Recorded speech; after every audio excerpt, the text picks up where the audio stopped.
আল্লাহ পাক আসমানে উঠে রাখছেন কিয়ামতের আগে তিনি পৃথিবীতে আসবেন আমার নবীর উম্মত দিয়া।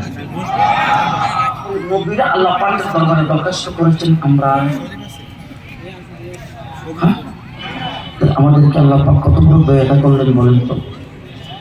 যে সেই রূহের জগতে আল্লাহ পাক আমাদেরকে বাছাই করে রেখে দিয়েছেন। দেখবেন আপনাদের এলাকায় অনেক জায়গায় রাস্তার মোড়ে মোড়ে ফল বিক্রি করে না, তো ফল কিন্তু আনে ফিডি হিসাবে, কার্টুন হিসাবে আরব থেকে ফল দেয় না। কার্টুনটা যখন বানবে আমি দাঁড়াইতে যাই, নিজে দাঁড়াইতে দেখছি ওই একটা হলো ব্রেখা টেরা, এটা পয়সার জায়গায়, আর একটা স্পট খোসা খোসা লাগছে আর কি, এটা পয়সা আরেক জায়গায়, আর একটা একবারে বড় দেখতে শুনতে খুব ভালো, সে নেকটার মধ্যে তৈল লাগাইয়া পালা করে বসে উপরে জিজ্ঞাসা করলাম বাবা এটার দাম কত? বলবো 360। নিচে যারা 100 টাকার দাম কত? 120। ওইটার দাম কত? 80 টাকা। কোথেকে বের করলাম? হ্যাঁ, এই টিভির থেকে বের করছে। একটার দাম 380 টাকা, এটার দাম সবচেয়ে বেশি। এটার দাম বেশি বানিয়েছেন কে? এই যে যিনি বিক্রি করবেন তিনি। আমার আল্লাহ পাক বলেন আমি রূহের জগতে তৈরি করে তোমাদেরকে বাছাই করে সবচাইতে দামি বানাইবার জন্য বিশ্বনবীর উম্মত হিসাবে হিসাব করে রেখে দিয়েছি। কে দিয়েছেন? হিসাব করে রেখে দিয়েছি আখির নবীর উম্মত বানাইবার জন্য। নবী শ্রেষ্ঠ, আমরাও শ্রেষ্ঠ। এটা সবাই স্বীকার করে না? নবী শ্রেষ্ঠ, আমরা শ্রেষ্ঠ। নবী সকল নবীদের মধ্যে দামি। সেখানে ঠিক ঠিক না বলে? মুহাম্মদুর রাসূলুল্লাহ সাল্লাল্লাহু আলাইহি ওয়াসাল্লাম যদি আল্লাহ পাক সৃষ্টি না করতেন পৃথিবীর কিছুই সৃষ্টি হতো না।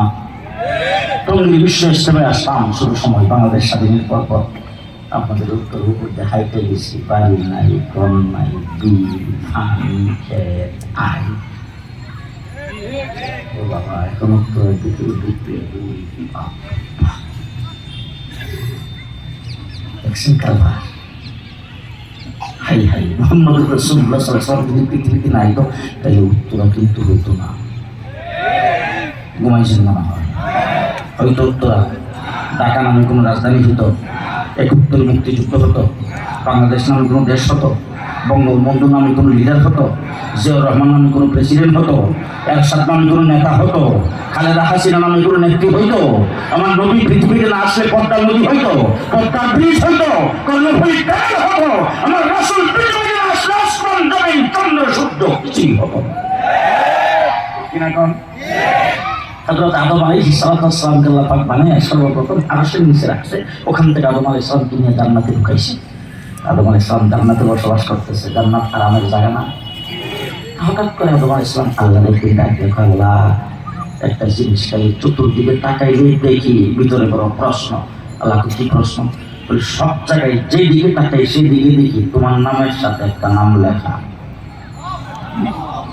আসতে করে আসতে সেই দিকে তাকাই সেই দিকে দেখি তোমার নামের সাথে একটা নাম লেখা। আল্লাহ এটা বুঝলাম না, তোমার নামের সাথে কার নামটা লেখছো? আল্লাহ পাক জিজ্ঞেস করেন আদম তুমি কোথায় দেখলা, কি নামটা দেখলা? বলে কেন আমাকে যখন আরশের নিচে রাখা হয়েছিল আমাদের ভিতরে রূপ দেওয়ার পরে যখন প্রথম চাইছি তাকানো মাত্রই দেখি বরফ করে আরশের মধ্যে লেখা আছে লা ইলাহা ইল্লাল্লাহ, সাথে দি লেখা মুহাম্মাদুর রাসূলুল্লাহ। এরপরে যখন আরশের নিচ থেকে ফেরেশতারা আমাকে আনতে গেছে দেখি প্রত্যেকটা ফেরেশতার কপালের মধ্যে লেখা লা ইলাহা ইল্লাল্লাহ, সাথে লেখা মুহাম্মাদুর রাসূলুল্লাহ। আয়েশা জান্নাতের ভিতরে ঢুকবো দেখি জান্নাতের গেটের মধ্যে বরফ করে লেখা লা ইলাহা ইল্লাল্লাহ, সাথে লেখা মুহাম্মাদুর রাসূলুল্লাহ। জান্নাতের ভিতরে ঢুকে দেখি জান্নাতের প্রত্যেকটি পাতায় পাতায় লেখা লা ইলাহা ইল্লাল্লাহ মুহাম্মাদুর রাসূলুল্লাহ। জান্নাতের ভিতরে যত আসবাবপত্র সমস্ত আসবাবপত্রের গায়ে লেখা লা ইলাহা ইল্লাল্লাহ, সাথে লেখা মুহাম্মাদুর রাসূলুল্লাহ। এ পর্যন্ত যত খাবার খাইলাম প্রত্যেকটা খাবারের লেবেলের মধ্যে লেখা লা ইলাহা ইল্লাল্লাহ, সাথে মুহাম্মাদুর রাসূলুল্লাহ।